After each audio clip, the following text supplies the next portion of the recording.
Well, let's dig into it. Let's crack into this thing. We've been chatting here for almost an hour already. doing housekeeping. Housekeeping. Are you recording right now? Oh, I've been recording this Good, whole time. Yeah, I'm good. I'm very excited. Well, this is your dad's record collection, an 80s album retrospective. I'm really excited to be Scott's here. really excited. Well, to be here. If I can explain why my mind, as far as and your head, my music, my head, and my body, and your body, they have all been in a place that I am calling Ed Sheeran land for a couple of weeks. Yeah. I've been preparing a medley of songs for this event that I'm going out to for the Songs for Kids Foundation in Atlanta in January. I've had to learn little bits and pieces of about 20 Ed Sheeran songs. Which is like just essentially one Ed Sheeran song. It is a lot. I realized the first 5 or 6 of them were all in the same key, using the same chords. That makes sense, yeah. Oh boy, am I excited to be thinking about something else. Something else. And that something else is the album ZENYATTA MONDATTA by The Police. By The Police. It was released on October 3rd, 1980. So we're in the 80s. This is the 80s. It was recorded into the 80s, so this is the beginning. Helps. Yeah. This is okay. I do want to start this off by, I know we're going to talk about, our personal feelings later on in the episode. This is my favorite Police album. I have very fond associations with this record overall. I do feel like it's interesting to look at. We talked about this in our introductory episode, but if we're going to kind of cover multiple records by the same band, we're going to try to do them chronologically through the 80s. Not like all together in like a series, but if we're going to cover a band, we want to start with their first important record in the 80s. And it's interesting that this album, 1980,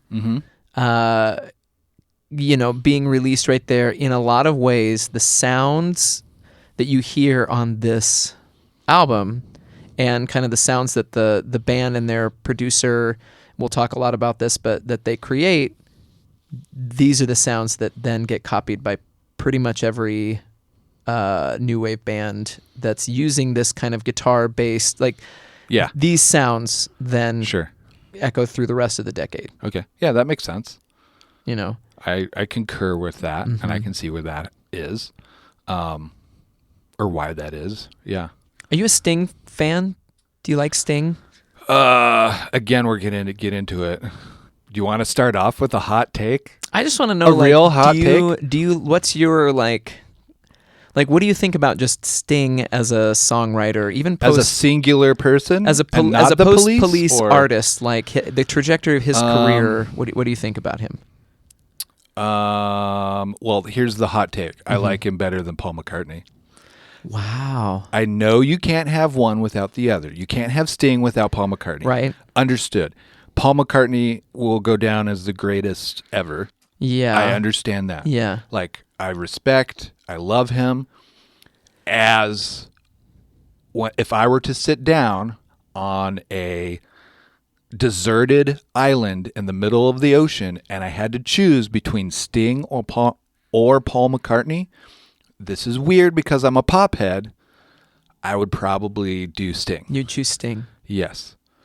That is interesting. Mm-hmm. He has Paul McCartney, in my opinion, and maybe I just haven't listened to his stuff enough.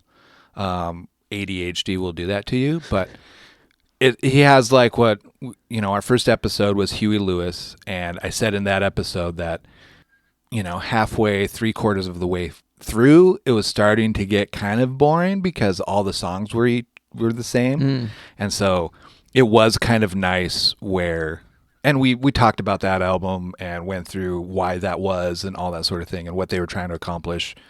If I were to sit down and listen to a greatest hits album of Paul McCartney, I would probably get bored halfway through because I feel like Paul McCartney is just him. Sure. He can only do those things. And if I were to sit down with a Sting greatest hits album, I would probably be every song would be this is so weird, but I kind of like it. Sure. And oh, this next song is really cool because it's a pop song. Oh, cool. Like he's a genre unto himself. Yeah. Right. And he's true to that aspect of himself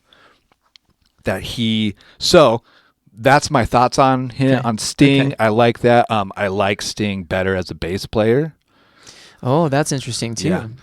And this whole thing is just hot takes right off the bat. We're alienating We're jumping right listeners. We're gonna bass players are gonna come after me, but this is just my personal taste. It's subjective. Get over it. I can't wait to see the comments. Oh, I'm roasted already. I'm in flames. I'm wrong. I'm wrong. I'll take it. This is the last episode. Anything of the show. I wanted to learn from Paul McCartney, I could learn from James Jamerson. Anything, and I think anything I wanted to learn from Sting, I could probably learn from original reggae artists and Bob Marley and stuff. How do I say this? And it's I don't know. I guess Sting makes it because I'm a white guy in suburbia America. That I'm not a super reggae enthusiast. Yep. I'm not either. I've always wanted to be because I've always respected it and I've always liked it. Mm-hmm. I just haven't been able to get into it for whatever reason. And so Sting has made it accessible where it's a little bit of rock, it's a little bit of punk, it's a little bit of offbeat reggae timing, and how both Paul McCartney and Sting are gods amongst men. Yeah, of course. Anyways, because they can sing and play bass at the same time. And write incredible songs. And they're incredible songwriters. Okay, so two things. First of all, I think it's fascinating that that the reggae of it all comes into the equation. We're going to talk way more about that later. But I do want to...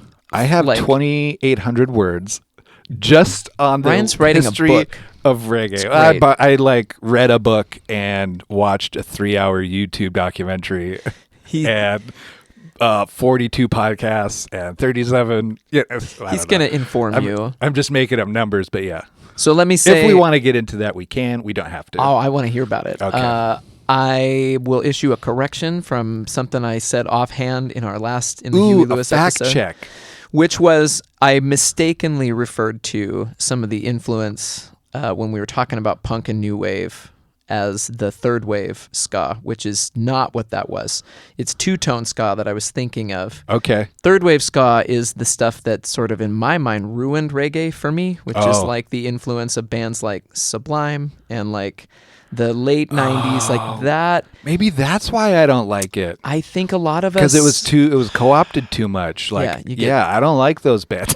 Yes, and then that morphs into the ska music of our youth. I don't like 90s music in general, so it's rough. I like some, but that morph, of course, the third wave ska that what I mistakenly mentioned was that becomes the Mighty Mighty Boss Tones and those things that that's the ska music that traditionally us growing up, that was ska to me. Correct. And to I would say everybody else. Yeah, that's what we knew it in the world now is that Five Iron Frenzy is ska and Mighty Mighty Boss Tones is ska and the OC Supertones and I'm listing mostly Christian artists. Because that's what we grew up in, and they took that and ran with it. Yeah. So okay, and they put horns in, which traditionally didn't really have. Yeah, horns, that became the sort of hallmark of that was the quick punk, pop punk influenced music, but with the the ska upbeat rhythms, and then rhythms. Did you see me? You can't see me. I'm doing upstrokes in the air because I'm thinking of how the rhythm goes, and then horns. Yeah, big horn section. I saw the Supertones play so many times. I watched the lead singer slip in a puddle of sweat and dislocate his shoulder in the middle of the show one time. Had to get carried off stage and go to the hospital. Oh, it was awesome. I was gonna say a bad word because that's weak, but it was whatever. It was actually kind of awesome because he was leaving this. I mean, you could tell he was in a lot of pain. Yeah, but okay. The second thing that I wanted to say, getting back to the sting of it all. Yes. Now that I've issued my correction, this won't be the last time. I got to see Sting last year in Portland. I went with my dad. I'm so jealous, by the way. His real name is Gordon? Gordon Sumner. Good old Gordon. We saw Sting, and it was revelatory. Like it was such a good show. He came out with this, incredible band. He played, but I think what I liked about that show is that Sting for a long time did the thing that a lot of artists do where they pivot hard toward, like, I'm going to do this kind of music now, whether you like it or not, like I'm going to do my white world music, jazz, fusion stuff. I'm not going to play my hits. He's going to get a monk choir. Right. He's going to go into medieval times. I'm going to come out on stage with a lute and play and you're not going to like it, but I don't care. Yeah. And I respect that to some degree. I respect it in the intellectualness of it. Yeah. As an artist, I'm like, that's cool. And if you could do whatever you wanted, what would you do? Sure. Like if you're into the history of music, but this show, and you're an intellectual, which he is. Yeah. This show, he came out. He played Police songs. The band ripped him up. He sounded great, vocally sounded great, and in a way seemed more like not humbled by time, but like embracing the fact that he's at that stage in his career now where I know that this is what people want to hear from me, and I'm just glad that people are still here showing up. You know what I mean? Rather than the arrogance of kind of that intellectual And so merging that together where he still played he came out and did Desert Rose and whatever else with the, like someone singing the big parts, the kind of, I don't want to say whatever language it's in wrong. I don't know. But the Middle Eastern chanting, that kind of thing. Yeah. And then played Roxanne and, cool. leaned hard into it and sounded really good. And it was a very fun show. Were there fireworks? They didn't have a big pyrotechnic show, as I recall. And that's kind of what I respect, though. He didn't. We went and saw Paul McCartney in Missoula.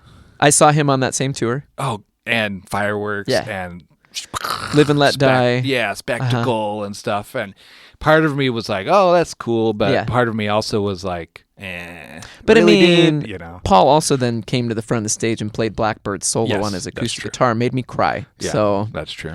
Yes. Yeah. So anyway, I will also segue that with saying my introduction to Sting's music, and Sting's not the only person in the band. We're going to talk about the band, but we are talking about Police. The Police. The Police. Yeah. I remember growing up kind of hearing the Police, right? Yeah. Just on the radio. Yep. It was a band that we were into. And my dad liked, because my dad's a drummer, so Stuart Copeland was obviously you hear about it because it's just a very unique groove and pocket and style. But my dad liked Sting's music because of the variety of it. Mm-hmm. I remember when the Brand New Day album came out, it was such a big deal because, it was Sting's big comeback record and, had this song where Stevie Wonder plays the harmonica on the Brand New Day song and then the Desert Rose song. And that video played on VH1 all the time, and it was a big deal. I think I'd have to look it up again, but it's a big Grammy sensation that year. Sure. And that was the thing happening at that time was you had Santana's Supernatural came out and all these collaborations that brought it back into the pop culture. Sting was doing the same thing. So that's the album I remember that aside from songs like Fields of Gold and some of these other standards that he kind of wrote. Yeah. That was the album I remember. When I got to college, I remember kind of digging back and reading more about the Police and kind of being fascinated with who they were and the sounds they were making. And I remember when I listened to ZENYATTA MONDATTA for the first time kind of front to back. Okay. It was almost in the early 2000s is when I was in college and high school. Yeah. This sort of thing that was happening with the dance rock bands. You had the Franz Ferdinand and The Strokes? Kind of, but more the Rapture. If you listen, they're the Rapture, the Hives. Yeah. And the Hives was more rocky. The yeahs and I know what you're... Oh, yes. Yeah. The sort of... The disco influenced punk bands, right? Yeah. Okay. Who had the kind of combination of danceable rhythms and beats, but these rhythms, but these kind of the chord changes were very interesting, and when I listened to this album, it felt like uncovering the sort of text for those bands. It was and it felt unique. It was this is where all that came from. Yeah, it felt special. Yeah, you're listening to the Andy Summers guitar chords and sounds, and I was like, oh, that's where they got all this stuff from. And so then that kind of happened to me a little bit in that Fields of Gold was my first Sting song. Sting song, yeah. And was my first even introduction to the Police. Mm-hmm. And even to this day, which is travesty. Again, come at me, bros. I haven't listened to ZENYATTA MONDATTA is the first album that I've listened to front to back of the Police. Sure. Even to this day, they are just like, I have their best of collection. Yeah. And so it's like a two album disc or whatever, 2-disc album. But it's just like, that's pretty much all I knew of the Police. Mm-hmm. And so digging in was really fun. Well, I think it's a totemic thing because something like Every Breath You Take, right, is a huge hit. And then it's basically a huge hit again when it gets sampled, on a hip hop song, which I don't want to talk about the person who sampled it now, but for obvious reasons. But like that coming back around becomes a thing where, you've got a sound that gets recycled, right? And this is happening all the time. Yeah. But interpolation. Yeah, exactly. He should. It's what sorry, keeps Luxury. You should copyright that. Yeah. Sorry, I won't do it again. That's your tag. Yeah. It's the thing man. where that becomes, like important again, and so then you're discovering this, like, okay, this came from this, and so you go back and so having like a hit song that then has a legacy that lives even beyond it being a hit song at its time is just always like, these are the things that stick in your brain, Yeah. So then, getting to dig into like the actual meat of what their band was doing, all leading up to that song coming out on their last album. I do have a funny story about Message in a Bottle. Oh, yeah? The first time I heard that song, I was in college down in Australia. Every like semester, you had to do like a performance, and it was like the end of year performance. Yep. And like 4 guitarists did that song, but they didn't have a singer. so it was just like, I'm just like sitting there like listening to this going like, what the heck is this song? Like, why is everybody doing it? It's not even that good. Like some guy did, all the other stuff that was happening was like U2 How to Dismantle an Atomic Bomb. Like that had just come out. Yeah. So like people were like delaying it up. I know there was a guy there who had like 3 delays on and it was just like beep, beep, beep, beep. But and then I did songs like Eye of the Tiger.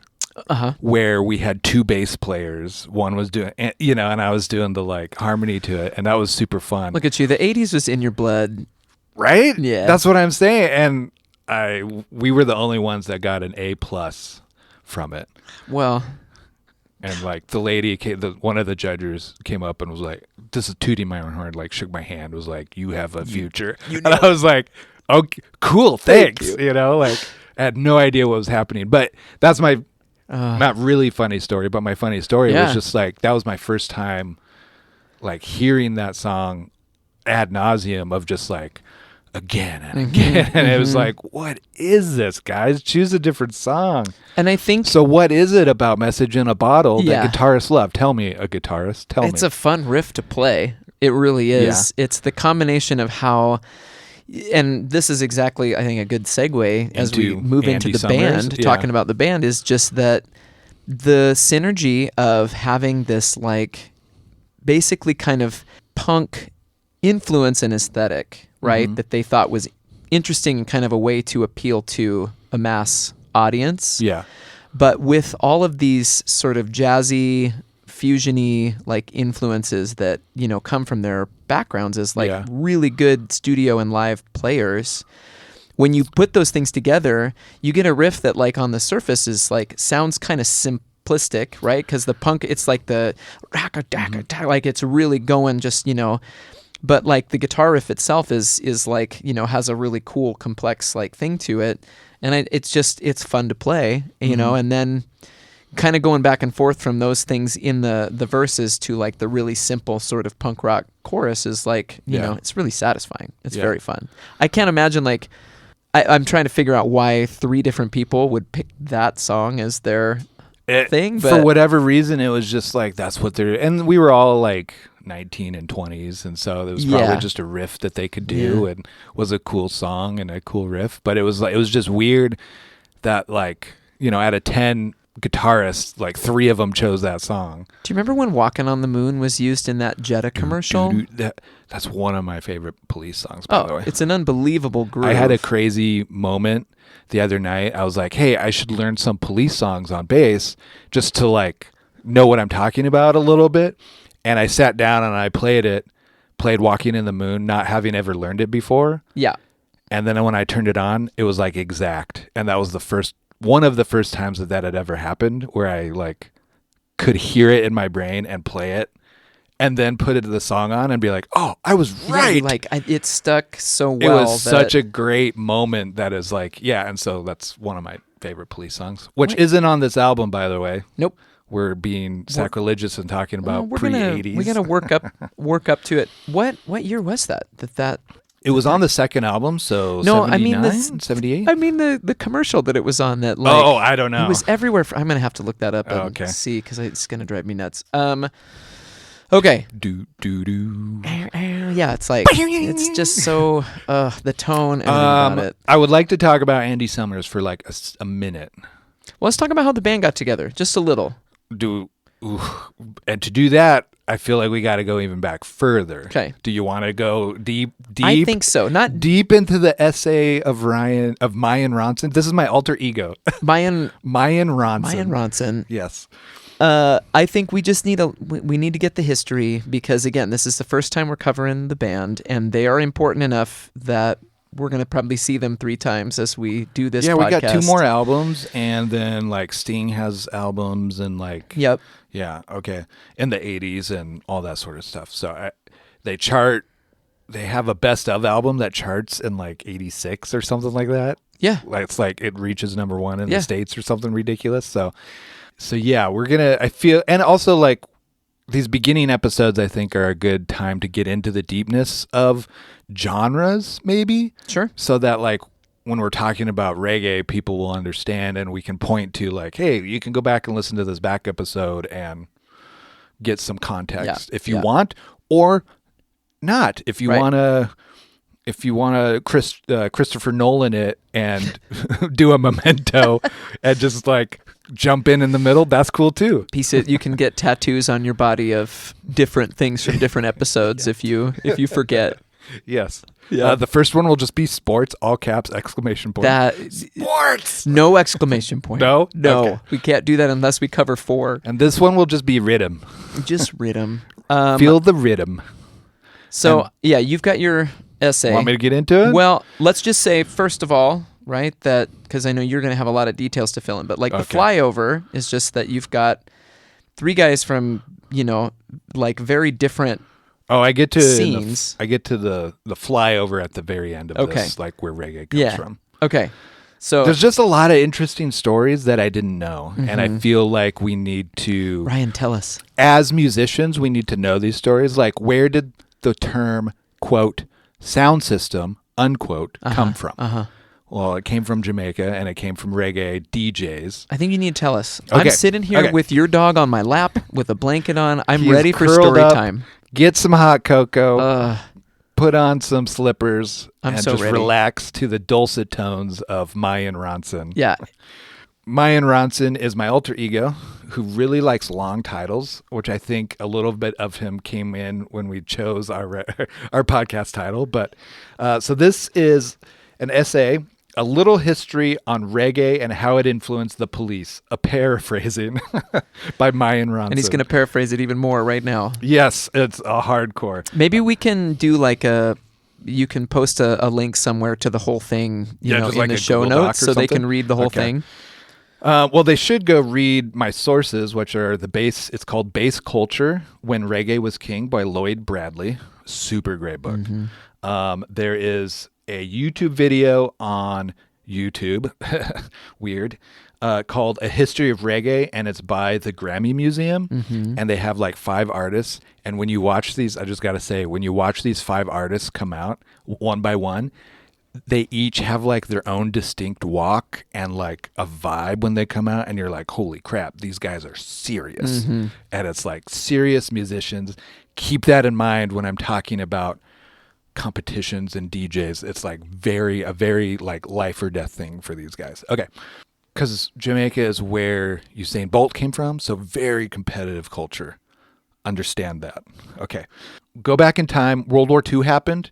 If you want to know about World War II, watch Saving Private Ryan. Watch the plethora of music and just like stuff, docs out there. You'll figure it out.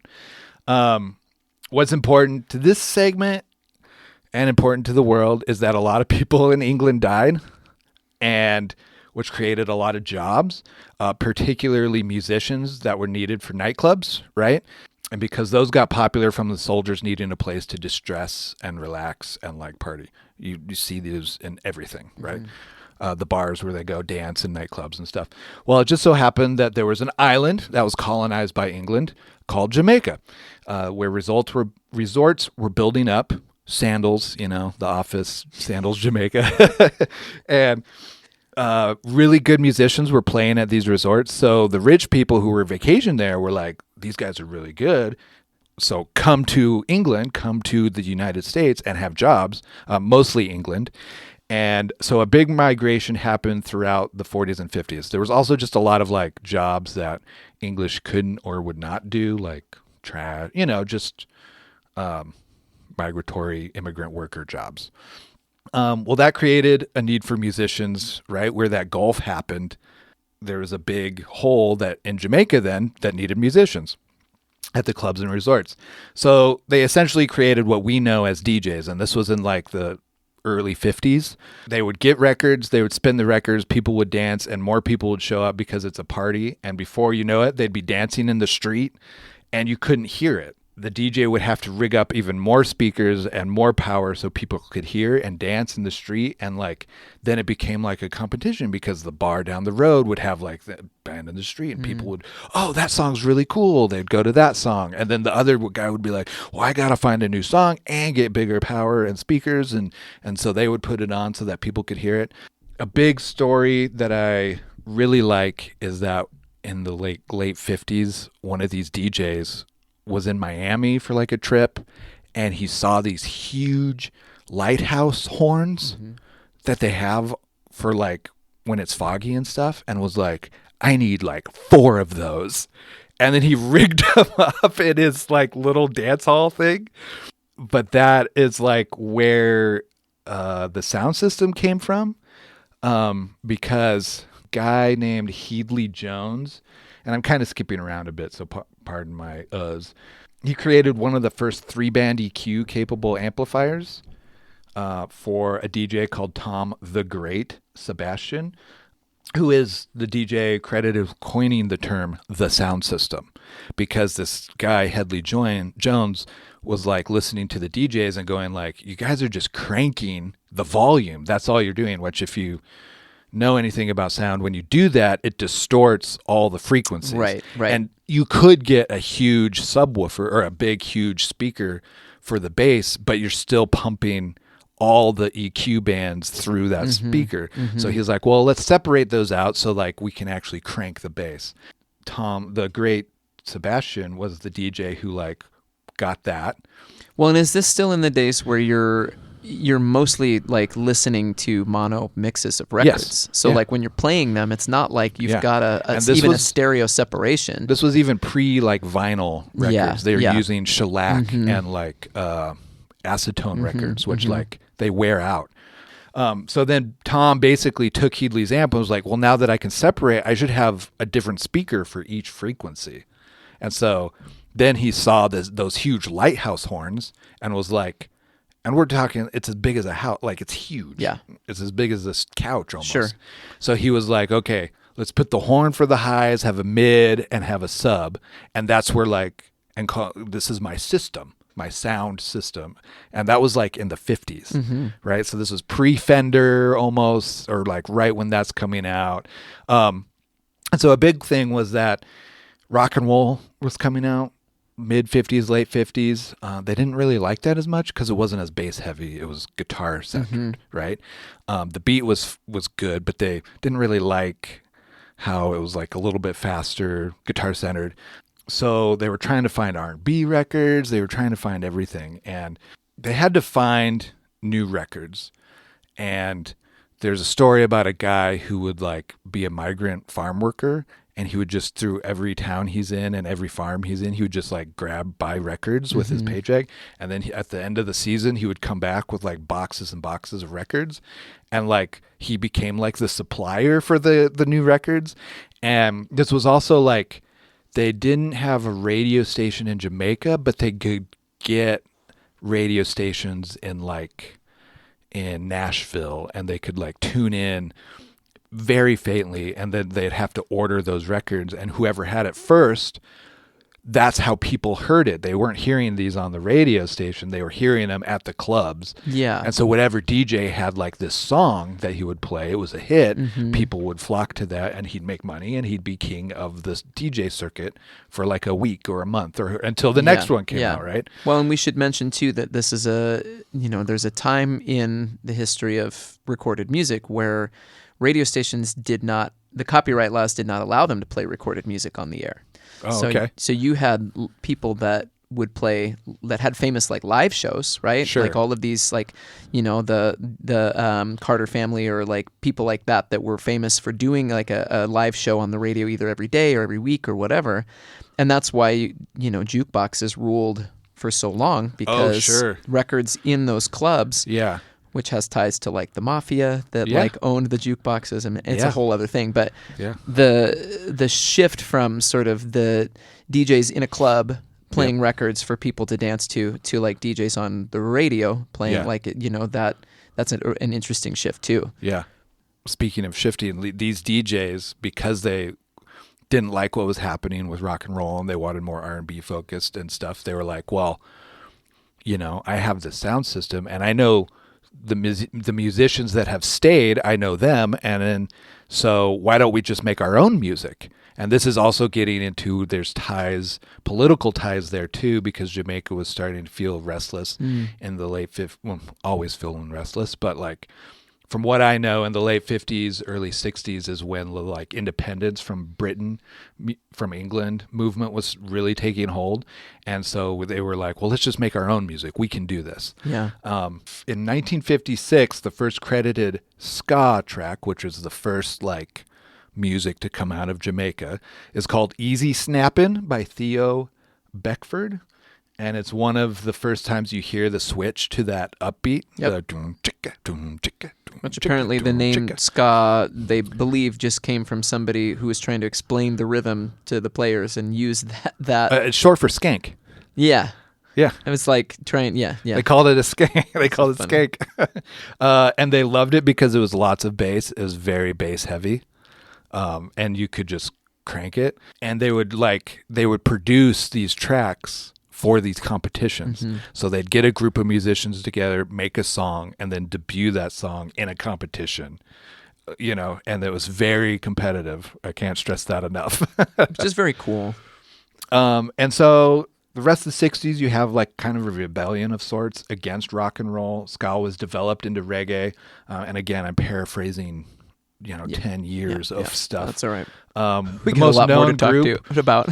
The most known group, if you want to go look it up, is the Wailing Wailers, which is, I'm sure you've heard of the Wailers, like Bob Marley and the Wailers. So this is their first album, was in 1965. This was really popular in Jamaica, and it didn't really like kind of spread out because they weren't, I think it's the first vinyl album that they made too. So everything, it's just incredible like culture, because they couldn't make it on vinyl because that was too expensive and they didn't have a vinyl press. So they would make it on shellac and acetone, which those would wear out. When they did get a vinyl, they would take off the label and they'd rename it something else. Interesting. Because people like would spy. Yeah. And they'd go and they'd be like cutting cords to the sound system, the speaker wire. And then they like go in and see what albums they're playing. Wow. So that they could like, right? So if you took off the label and then renamed them, you were throwing them off the scent of what song it was. And then if you made that song, you would do something totally ridiculous. I do want to mention really quick also, just a connection, that the Wailers are still touring. Yeah. And our friend friend of mine. Friend of the pod. Matt Dennison is their tour manager, and he should come on the show and tell us some stories sometime. Yes, please do. Yeah. I know that the Wailers bass player, his nickname was the Family Man, and I have great respect for him because they called him that because he wouldn't cheat on his wife or something like that. And I was like, that is so cool. Yeah. Anyways, I don't know if that's true. Actually, that's an anecdote that I've heard somewhere. We'll fact check that and get back to you. Let's see. What was happening in 65? Beatlemania, R&B and blues was all that England wanted, right? The blues especially. Yeah, the white rock blues, like rock guitar stuff coming to the fore. And Eric Clapton, the guitar player for Led Zeppelin, who I should know. Who was mostly working as a studio guy at the time. Yeah, they were all studio guys. Andy Summers was around in this time. He played with Eric Burdon and the Animals. And he hung out with Jimi Hendrix a lot and all that sort of stuff. Yeah, Hendrix apparently sung his praises after seeing him play a gig one time, was like blown away by Andy Summers. You know? But yes. Yeah. The anecdote that I heard is that like Jimmy actually really liked Andy and not Eric Clapton. So, and we'll talk about Eric Clapton someday too. He had good taste, I guess. He's up there with the Rolling Stones for me in my arch nemesis. Beach Boys, Bob Dylan, Andy Warhol, 60s stuff. Yep. Late 60s, early 70s, this music was making its way to England to the extended family members and the friends who've immigrated. It takes a long time to get there because flying was really expensive, and so they mainly used boats. And you could only take a suitcase. Yeah, interesting. Right? Yeah. Sometimes not even that. Jamaicans, where they immigrated, these neighborhoods and stuff, that's where like the first skinheads come from, is people who like adopted the Jamaican fashion sense and style and music, and they didn't like the hippie movement. And so they shaved their head because they didn't like the mop tops. They didn't like the long hair. They didn't like what was going on there. And so it's kind of like a 90s aesthetic. It's knee-high Doc Marten boots, tight Levi jeans rolled up to just below the knees, which isn't like necessarily 90s, but like the Doc Martens are. That's where I started thinking about. They cycle back every suspenders, every 20 years. Tight collared shirts, lots of plaid, lots of tie-dye, lots of individual modifications with buttons instead of bracelets and belts. That followed the Jamaican like aesthetics because that fashion sense was really tied to these DJ competitions because they would also be dance competitions. And when you show up, you wanted to stand out, be individualistic. And they had to use whatever they had on hand to make it. Right. It's interesting to me that the early skinheads were kind of co-opted this style as a way to say, like, I like that. It's cool. We're the same. We're both poor. Right. It's mainly a class thing, not a racial thing, which is really interesting to me. It really started out as just like a community. It wasn't really like a movement. And as far as my understanding, the unhappiness and unrest and the lack of good policy by the government, and this is really why I was digging into this, because I feel I identify with this a lot now. You're kidding. Yeah. Can't imagine why. It was then co-opted by the far right and fascist movement and gave way to the mid-70s punk movement, which was what we traditionally think of as skinheads. Yeah, the neo-Nazi movement. Punk, which is neo-Nazis with the swastika tattoos and the like SS tattoos, which we still have today, sadly, which then brought on the mid-70s like post-punk movement, which was anti-fascist and was a counteraction to that. Yeah, the left. And it happened real quick. It happened in like within 5 to 10 years, right? 7 years, 8 years maybe. So then enter center stage our hero, Stuart Copeland. He's an American. He's the son of a CIA founder, which I was telling you about, who spent most of his life listening to and learning on drums. His dad was a jazz drummer, Miles Copeland Sr., I think, and Middle Eastern music, because that's where he grew up on station with his dad. And they moved to England. They discovered punk, and hot dang, he's having a good time. It's easy. He can play most anything because he's been learning like all this exotic music overseas, and like he's grown up in this world. So punk movement is like, oh, it's just straight. Like this is dumb. It's so easy. So he's in England playing in bands, making records and writing songs. He discovers reggae and the original punk, and he loves it. And he bonds with Sting and Andy Summers at parties over the Wailers albums, over reggae, over this offbeat, like something that's different, that has a vibe, and is kind of new and is not as popular as the things that's on the radio, mostly punk, pop punk. And thus, what had been on the fringes of England and U.S. societies for like over 20 years is finally discovered by white boys who can translate that to popular music and make it accessible to people all over the world. And it's going to come back. That's my paraphrasing. Yes, you're... Woo, very good. you. I'm applauding. It's important, I think, to tell some of that story because it's going to come back quite a few times when we talk about The Clash, when we talk about like other British punk bands that had their roots in these same movements and influences, because it really did spread really deeply into a lot of these, these bands' music. And it's one of the reasons I think it's so fascinating that like you have people bonding over something whose roots are both in like deeply ingrained in like class difference, but also, like colonialism and all of this stuff that again, somehow trickles down to white kids who are like, this is cool. Yeah.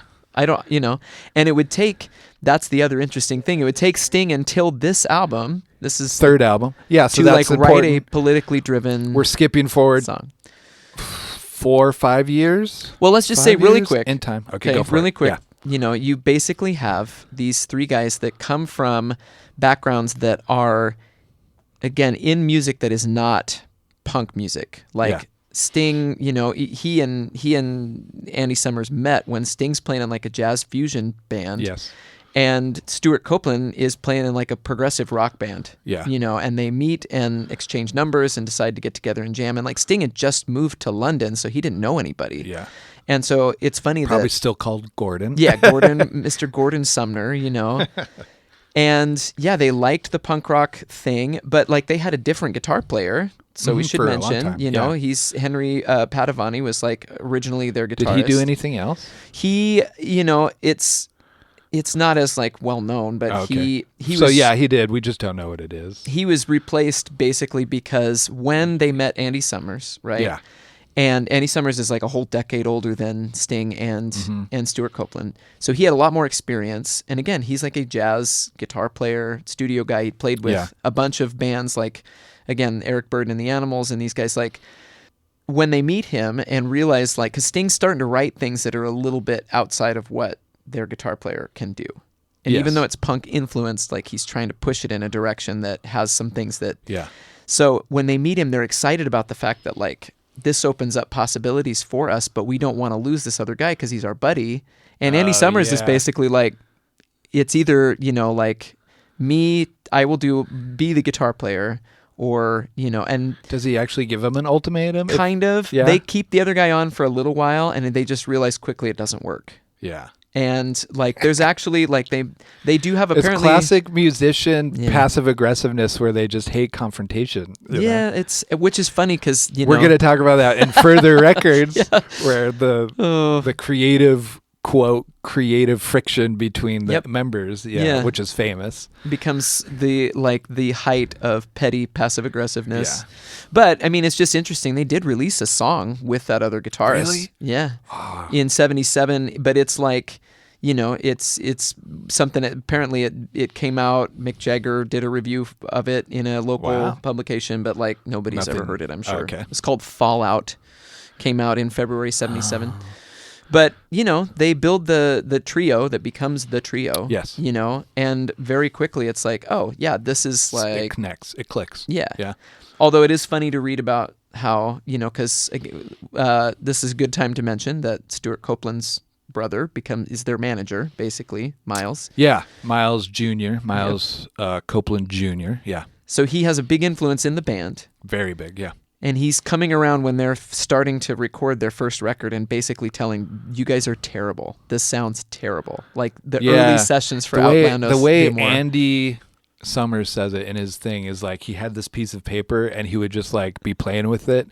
And they'd like show him the song and he would just be looking down, playing, fiddling with this piece of paper. And when they were done, he'd be like, all right. Yeah. Okay. Great. And then when they played him like one of their I first. think it's Roxanne. Yeah, when he like stopped and he like was looking up and was like, "This is it." Yeah, this might work. Cool. And I also think it's interesting that there were people at the time that were, seeing who the police were and being like, "You guys look like punks. You're not, though." Yeah. And like they You're didn't posers. have street cred. Yeah, they're like, "You guys are all. You're too good at musicians to be making real." I've heard that music. anecdote a couple times where they had to dumb down what they were playing and at shows specifically so that they like people would stick around. Yep. Yeah. Okay, so this is the funniest story to me. Apparently the bleach blonde hair, which was kind of a trademark for them at the beginning, like all three of them kind of had it, was an accident. Oh, really? Yep. And according to this story, it was like 1978. They were desperate for money, and they got hired to do a Wrigley's Spearmint chewing gum commercial with Tony Scott as the director, which is even funnier. Yeah. And the condition was they had to dye their hair blonde in order to look like a punk band. Okay. So apparently there's footage of them like carrying a 6-foot-long packet of Wrigley's gum across a room. No one ever saw it because it got shelved. It never got released. But from then on, somewhere the look, that's the look. That's in a studio's storage room somewhere.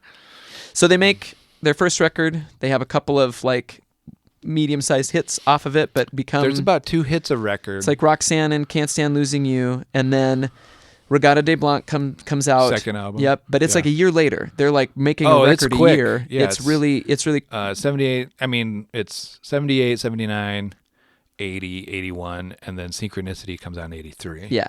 And that's the first like break that they get in between. And part of that's because they're touring like crazy. And Miles, I think I had a thing where I think Miles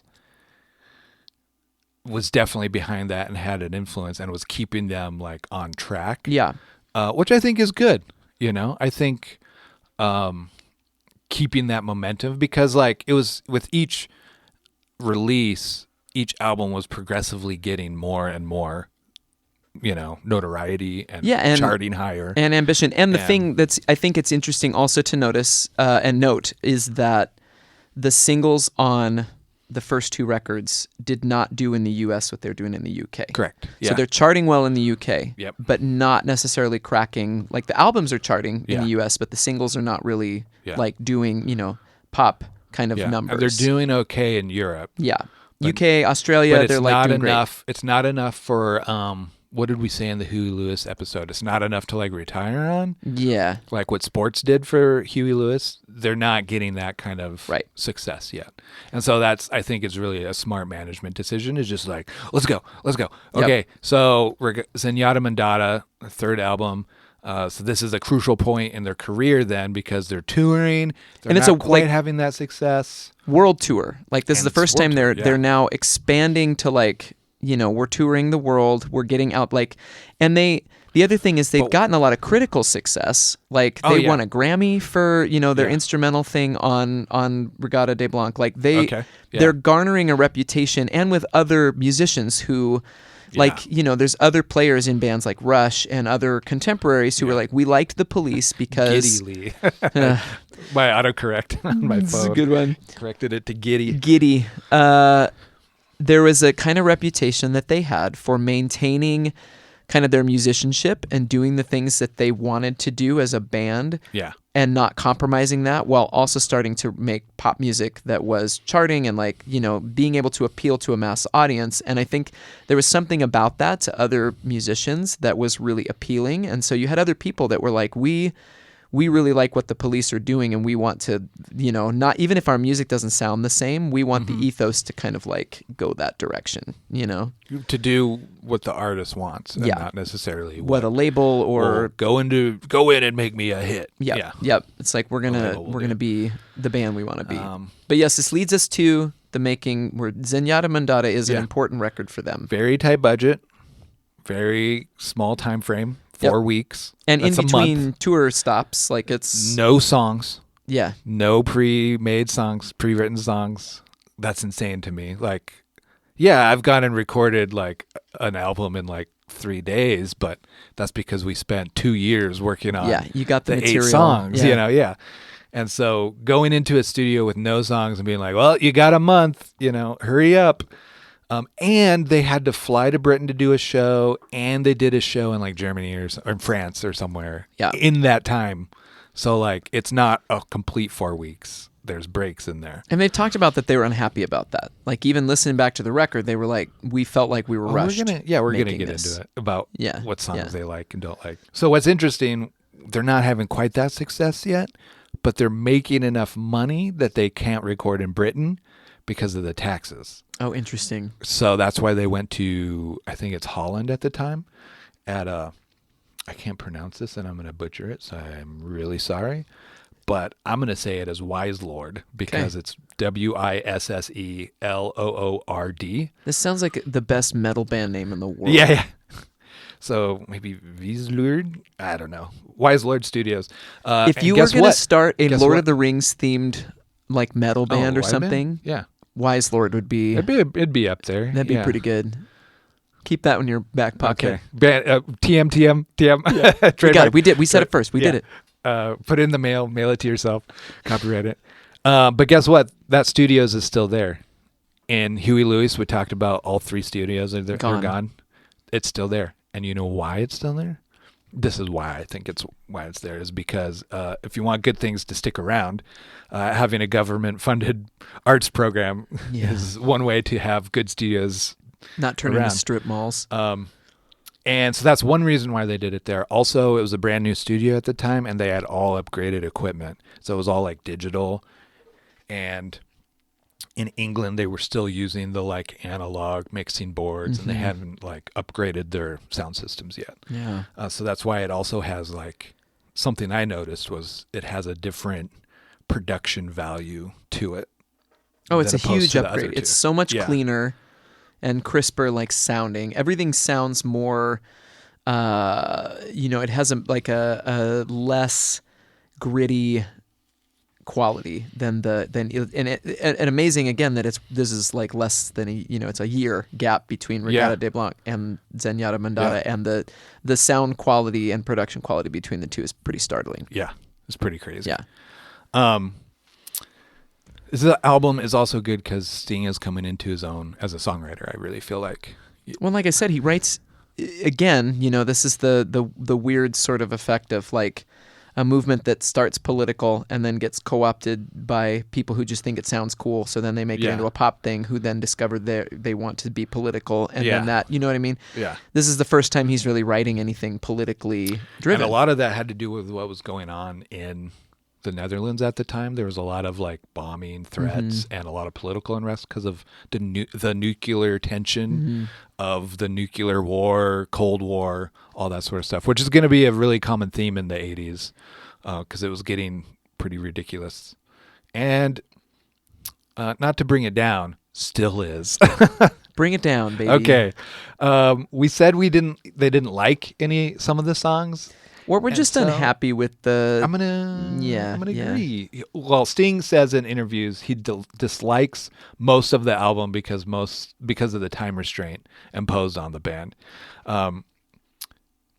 Can you guess what 3? Pull up the album. Oh, I have it. Okay. Can you guess what songs he likes? He only likes 3 songs on the album. Yep. He's on record in interviews saying he only likes 3 songs from the album. I would imagine that it's Don't Stand So Close to Me. Probably, he's spoken positively about the Do. That may have come in later years after that. It was kind of an early interview. It was like a 90s interview. Maybe Driven to Tears? It's the first 3 songs of the album. So you're right on 2 of them. Okay, I'm just going to say Which is funny because it's the first 3 songs. That's probably why they're the first 3 songs. The first 3 songs of this record are just like this unimpeachable opening to a record. Like first 3 in a row. Like this is an album that I could kind of see if people drop off after the first 3 and are not as interested in some of the other songs. But those first 3, just the progression between them is to me like maybe the best 3-song opening. I can't think of an album that has a better 3-song opening than that. Sure. Just this punch of like, and it makes sense to me that those are the ones that, because Sting has talked positively about. He reworked he re-released it. He made another version of it because he felt like it was misunderstood the first time. That's probably why he probably felt like, well, we just didn't do it the way I wanted to do it. I like that song. It's kind of a in a way. Do. Yeah, it's sort of a throwaway song, but it's a it was meant to song. be. It was meant to be just a nothing song. Right. That's why it's just noises. Apparently his son came up with, like, that was something his son said, you know, and he took it from that. And I mean, the thing is that even on a song, kind of a response to the critics, though. Yes. Of, like, pop music. Yes. Can be anything. And he's talking about how words are always this thing that can get you in trouble. They can get you out of trouble. They can mean everything. They can be absolutely meaningless. Yeah. But, like, the song itself, to me, is such a great example of what the Police did well when they'd marry their pop sensibility, where you have a really simple hook, sticks in your brain like a knife. Yeah. But then also, like, this really cool bridge section that has a really cool instrumental, like, rhythm, and the guitar is playing some interesting riffs, and, like, it's like, those are things that are hard to pin down exactly, like, why it worked so well, except that these three players just had something interesting, and when they were really on their game, it was like magic, you know?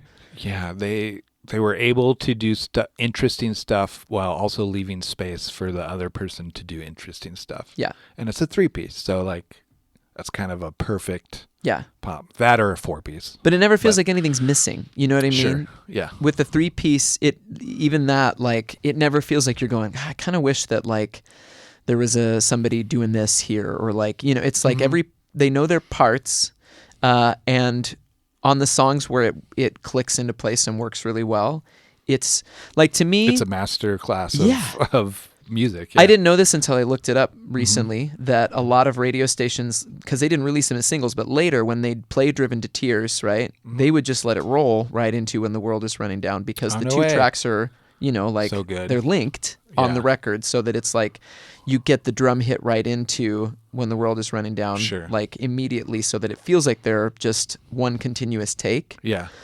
So radio stations would play them together, and, like, I always felt like that 1-2 of those two songs feels so good every time that like, that makes sense to me, that you'd want to just hear them back to back. Wonder whose idea that was. Yeah, I would like to know that too. I couldn't find it in my research. I couldn't either, because this was the first album where they felt the tension was starting to build, and the arguments and the creative juices and the creative friction between the group, the famous, that, you know. So speaking of that, I had this thread post that I sent you. Oh yeah. About how you're getting yourself in trouble. Yeah, I just like to stir up the pot, I guess, and have contrary opinions.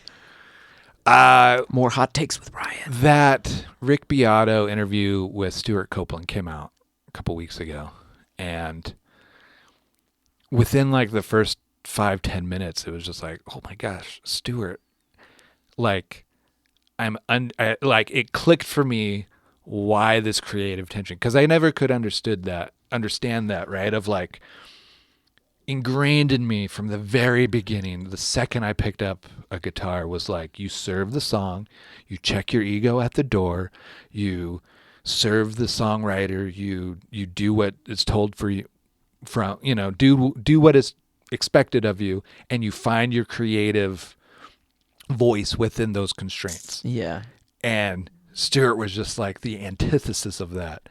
And even now, like, when he's old now, and I can't imagine what he was in his prime, of just, like, telling these stories of, like, of he would never play the same thing twice. And I was like, you know, I think when I was young, I was like, oh, that's so rad, that's so awesome, like, what a badass, you know, like, what a like great uncompromising artist to his work. But me now, I'm going, like, one, as a fan, I would hate that. Yeah. Like, if he played something completely different on Message in a Bottle, it's like, if I'm hearing that in the audience, I'm going, like, what is happening in my brain? Like, this isn't the song I know and love and paid to come see.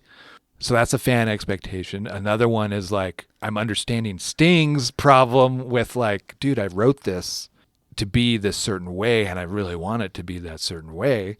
And, like, you know, and then in the interview, most of the time, Stuart says, yeah, Sting was right. It's like, so why were you such an a-hole, dude? Like, why couldn't you, like... It's funnier to hear him talk about how when they did their reunion tour in, like, 2000s. Yeah. he was like, we thought, well, we've all matured now. We've all like come to a point where we've had our own successful careers post the band. I'm sure we can put whatever those things the tensions that split us up behind us and like move forward. And he was like, we quickly realized that nope, we're the same people. And I was like, well, maybe, are you sure you're just not the same person? Like, I understand where he's coming from. Like, he's an artist practicing art. He has a say in how he plays his instrument. Sure. I understand that. It also sucks to be like bored at his instrument, right? Like, and to just like be so good that these are beneath him. And it's also really hard, and this is a pride thing, to have band members where they were a level, it's hard to say a level below you, or right. So, but we'll just say like they were a beginner. Mm-hmm. And then in the course of 3 to 4 years, they are now turning in masterclass songs that they have full-fledged ideas and full-fledged drum parts, and they're wanting you to play something specific. And I can feel the pride of like, no, F you. You were just some lowly grub when I picked you up out of a party playing jazz effing songs, and now you're telling me what to do? Like, no, I understand where he's coming from. I just think it's funnier that both him and like Stuart Copeland and Sting both kind of had that same. I think they mutual feeling to each other. I think they both felt like they rescued each other out of obscurity. Probably, you know what I mean? Like, for sure. Because I think it was like, Sting, right? In quotes, like Gordon. Yeah. Who got that nickname for wearing a striped sweater, in the band he played in. because he was a bumblebee or whatever. So they started calling, but like, him starting to write these songs and having opinions about how they should sound. But then at the same time, like, Stuart Copeland would like, when he would bring in a song too, and Sting would have opinions about how it should be played or whatever. Cause he's like, well, for the most part, after, I think the last time Stuart, did he sing on any of the following records after the first two? I don't think so. I don't think so either. No. So like if he's going to help, like this is his composition, but Sting's going to sing it, it's like, it's just an interesting dynamic, and I think it's funny. And but Sting's songs were also the ones that were huge. Of course. The hits. Well, because he's the better songwriter. So there's no question about it. So you go, dude, I have this idea. You're the better songwriter. So it's completely foreign to me to not have humility and to not have... it's foreign to me to have an ego that big to not collaborate at least a little bit, or to like accept that like, okay, I'm going to play it like this and I'm going to trust you. If you, the producer, and Andy all say, and the engineer, and that it should be this way. And Miles, my brother, is saying it should be this way, absolutely. Like I don't have any problem with that. And so, and a couple of the comments on this thread post was that like, well, you wouldn't have such great music if you didn't have that friction. And here's what I have to say about that. I'm going to address this. I'm going to get on my soapbox right now. You just got up on it. We just watched the John Williams documentary on Disney. I haven't seen it yet. Don't watch it. You're going to cry the whole time. I'm ready. I need that. I know. It is so good. It is so good. I want it. It is so good. John Williams is the epitome of, not only is he a nice man, but everybody who's ever worked with him, and we're talking 100-piece orchestras over the course of 55, 60 years that he's worked and put out and produced music, glowing. Love the man. Right. He's nice. He's not an a-hole. He's a beautiful human being. He's a great person. Never cheated on his wife. Impeccable character. And just look who he's best friends with. Steven Spielberg, all the people. And talk about a man who's only ever had to work under the most intense of creative constraints. In the film industry, you have a 100-piece orchestra. You have to produce and write the music for a 100-piece orchestra in a short time frame. In a short amount of time, and he did it by hand. And he had to work with producers, engineers, directors, and the worst of them all, the theater or the movie production executives, right? The studio the Warner execs. Brothers, the studio execs. Yeah. And he did it, and he produced the best music of the 20th century. Right. Like I'm going to say hands down. No, stuff that's indelible in the orchestra. To, in that world. And so you're going to sit there and tell me that creative friction was needed to produce this music in the police band when you could have been, when he could, like, could have been a better collaborator. Think about, all I'm saying is this. Think about if Sting, and if Sting's also equally at fault. I'm not putting Stuart Copeland in his box. He was just an example of like, okay, dude, like. Sting, I think, definitely was. And so Sting and Andy, they all had their issues. Legendary ego. All three of them, I get it. If they took it down just one notch and were able to collaborate, would the police have kept going? Maybe. I think they would have. I think they may have kept going, but I think you're right about a lot of this, right? This comes back to an old... I'm really passionate about this for some weird reason. No, I don't know why. I think it's partially... I just don't like bullies, and he feels like a bully. You don't like bullies, and you and I are alike in this way, that when we are in a creative environment, we prefer collaboration over like ego and struggle, right? Yeah. Like we prefer... And what I will say is I do think that it just really depends on who the people and the thing they're making is, because I kind of go... Maybe. Oh, this is why I'm so passionate about this, but I just thought about it. But keep going. Maybe Sorry to interrupt.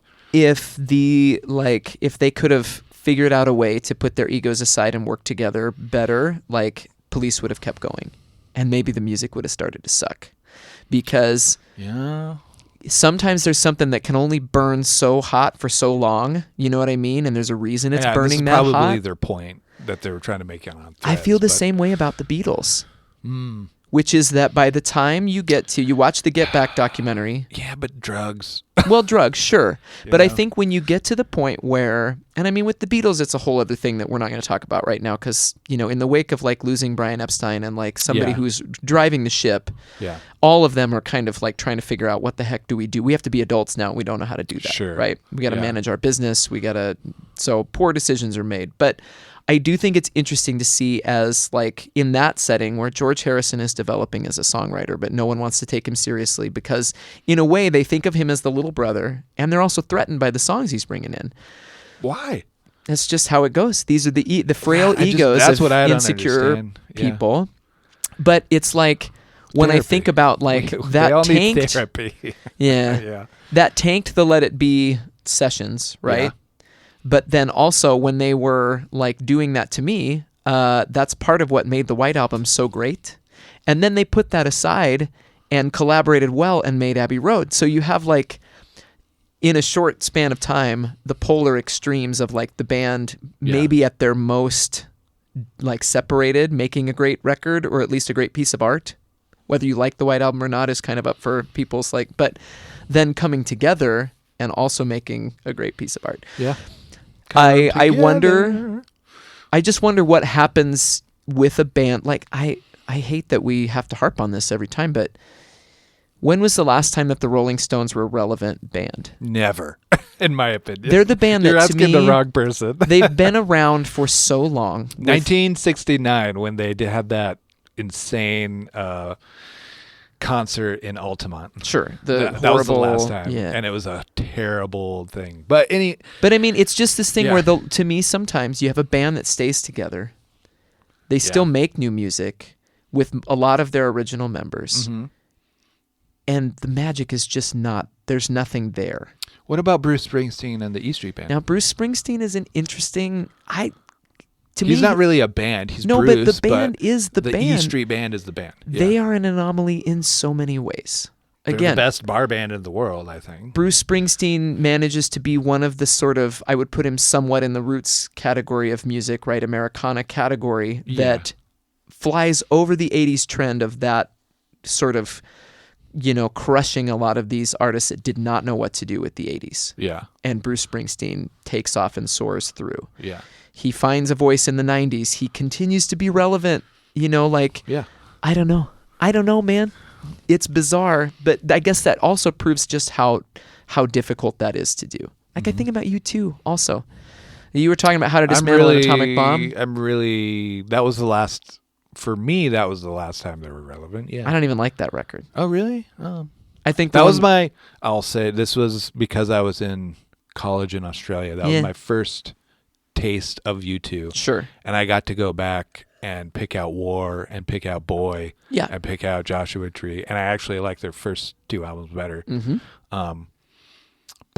But like those later, even when they come back into the conversation with big hits, it's like, it's just kind of rehashing their old stuff. Well, and it's like Beautiful Day.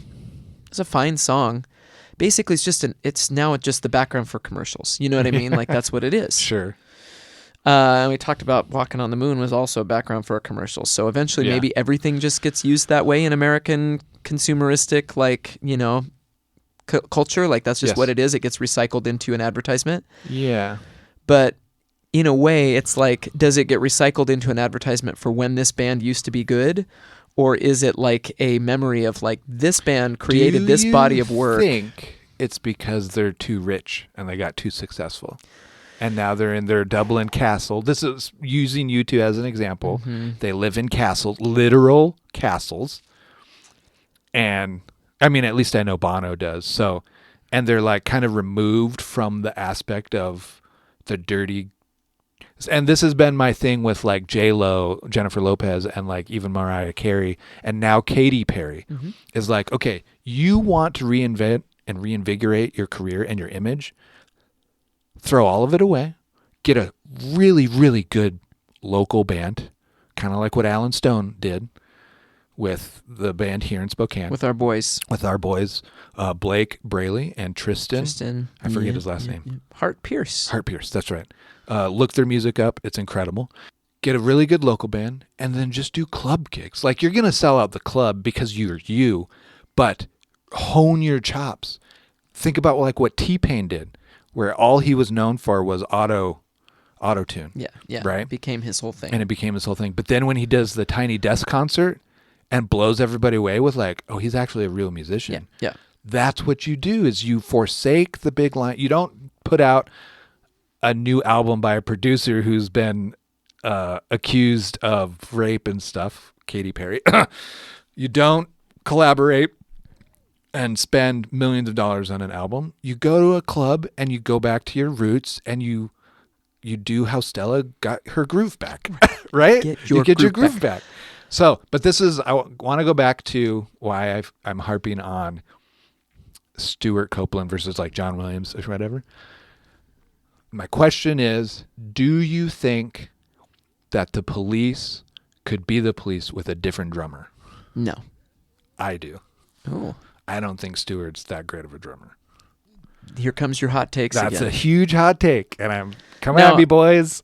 Good as a drummer to me. He's a really great drummer. Like, but good is like technically good or whatever to me is different than having that sort of pocket that just makes something sound like what it is.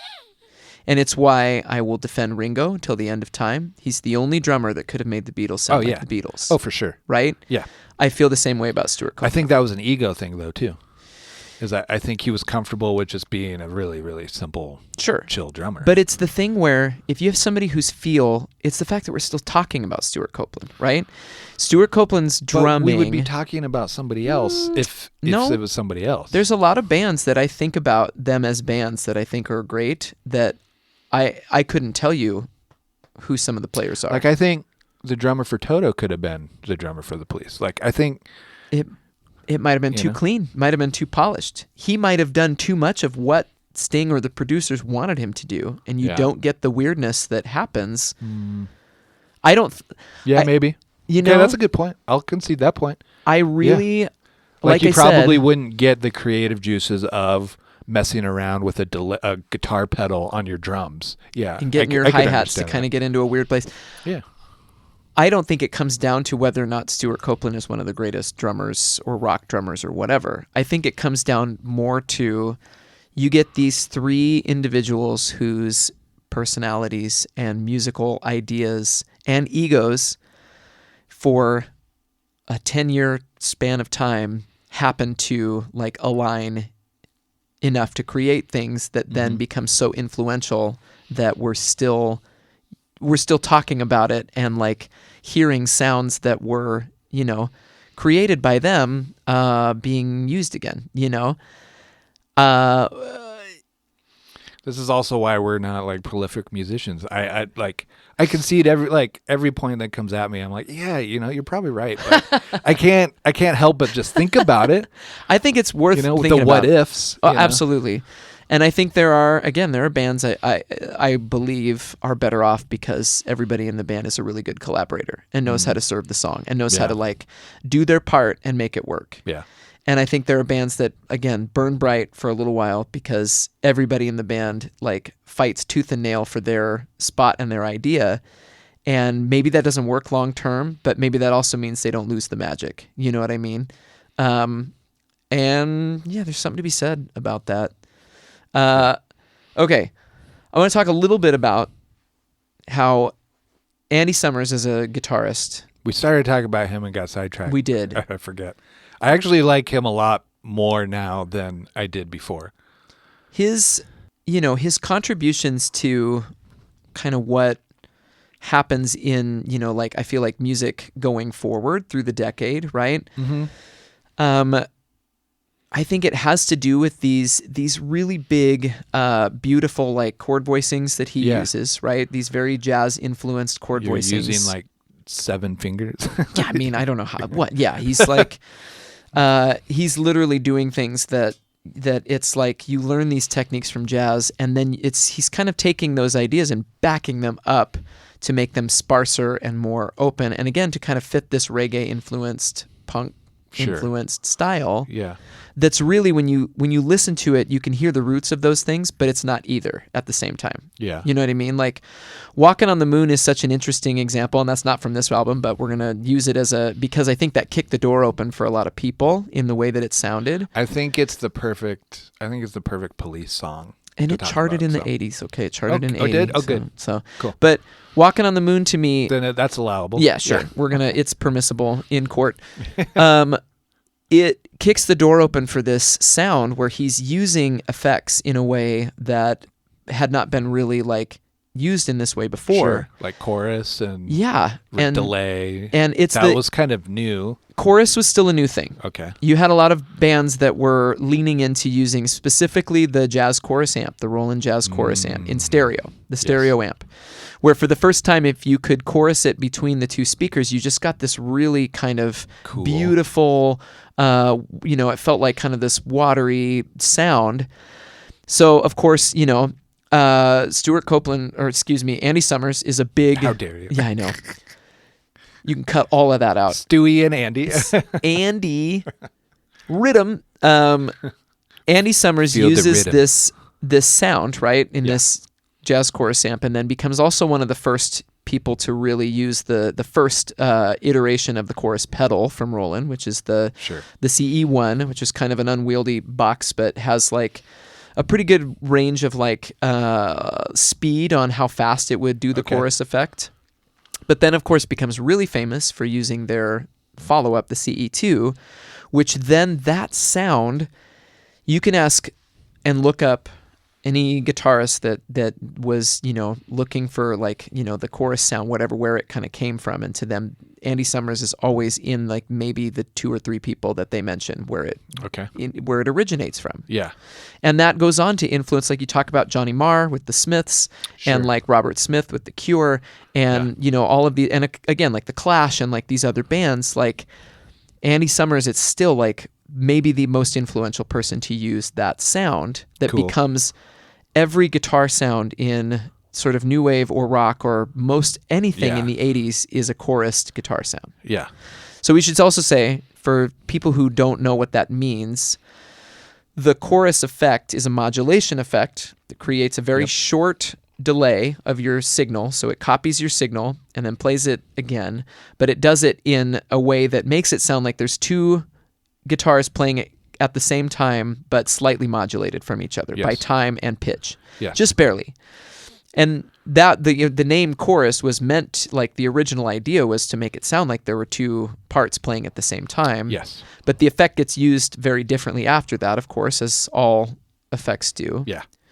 And it gets put on the bass a lot too. Yeah. In the 80s. Yeah. It just becomes like again, when we talk about these sounds that define an era. Yeah. That's one of them. Yep. And it really, in a lot of ways, starts there. And like when you come to, like to me, when I think about the when the world is running down, you make the best of what's around. That song is just this hypnotic groove, right? This 3-chord groove over and over there was again. a lot of those in this album. Yep. Yeah. And so, if you heard that was Goose. That was my dog.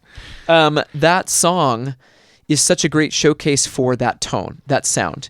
In the same way that Walking on the Moon was, you have these 3 complex chords played over this, cool groove that Sting and Stewart are playing, and it's that guitar tone that is just like, it makes it work,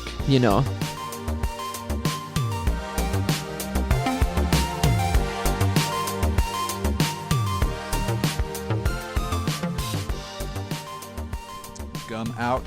Hey everybody, Ryan here. This is a spot where we would have an ad break, but since we don't have any advertising partners just yet, I'm going to advertise myself. Well, ourselves? What's the plural on that one? When it's just me, but I'm advertising myself and another person? Anyways, if you're a local business here in Spokane or anywhere, we're not discriminating against where you're located geographically. And if you like the cut of our jib, we'd love to partner with you. And we promise we will only make fun of you only a teensy tiny bit. And so since I have some space here, as such, I'd love to give a little shout out to our local paper here in Spokane, The Inlander. They are purveyors of written content and are super excellent at it.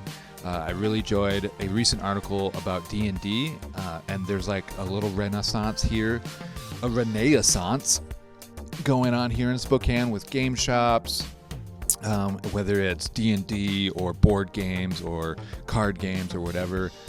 There's tons of things to do in Spokane, and this is one of them, and I really enjoyed that article. So yeah, that was my shout out to ourselves, to the Inlander. Thank you for your time. Thank you for listening. On with the pod.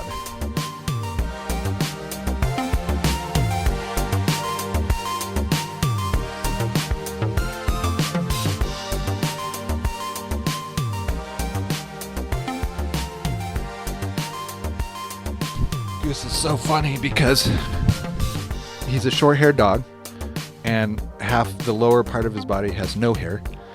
So he hates the cold, he hates the wet, he hates wet grass, so he'll go out and it looks like he's limping because he doesn't want his paws in the wet grass.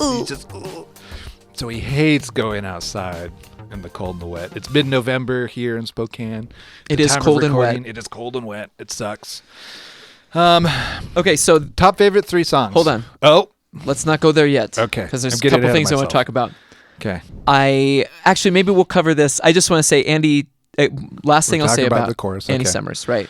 Very influential guitarist. Sure. And really, like, even in his simplest lines that he comes up with, they do serve the song really well. Perfectly. Every time. So it's like, come on, Stewie, be more like Andy. Right. Dude, like, you can't just like give like nobody cares how you're playing the hi-hats this way compared to that way. Right? Like you can still be artistic and still serve the song. Right. And that's just, I'm going to keep harping that. And you don't have to be an a-hole about it. And I guess there's more at stake than just that creative battle, you know? So I don't know. Anyways. Album's co-produced by Nigel Gray. Okay. He produced their first 3 and records. This was his last one, right? I believe so. Yeah. Yep. And it's his discography's not extensive, but he did work with some pretty influential bands. He worked with like Susie and the Banshees, and cool. He was also apparently like a pretty big influence on like Nigel Godrich. So who's that? So Nigel Godrich is famously like Radiohead's producer. Oh, worked with Beck. Okay. I'll have to dig in. This is 90s stuff, which I don't really. Yeah. So his influence has like reached, pretty far out there, but he also was, because. Did he work with John Cale? Oh, you should tell that story. So the Police were recording their first album just like on the weekends, is my understanding. And Miles was able to get John Cale, who, if you don't know, he produced and was part of the band of the Velvet Underground, and I forgot the name of the guy who's the Velvet Underground. What's Lou Reed. Lou Reed, yes. That's what it is. Yeah, I can't believe I forgot his name. And Nico and Andy Warhol, and very, very experimental. There's tons of podcasts, tons of stuff out there. Very like intellectual, like I'm going to play one note for 45 minutes. Art house, like thought experiment stuff. If you want a really great breakdown of it, go listen to the episode of History of Rock Music and 500 Songs on White Light, White Heat by the Velvet Underground, because it's perfect. An extensive deep dive of all of that. And Andrew Hickey is my hero, to be honest with you. And he shows up drunk.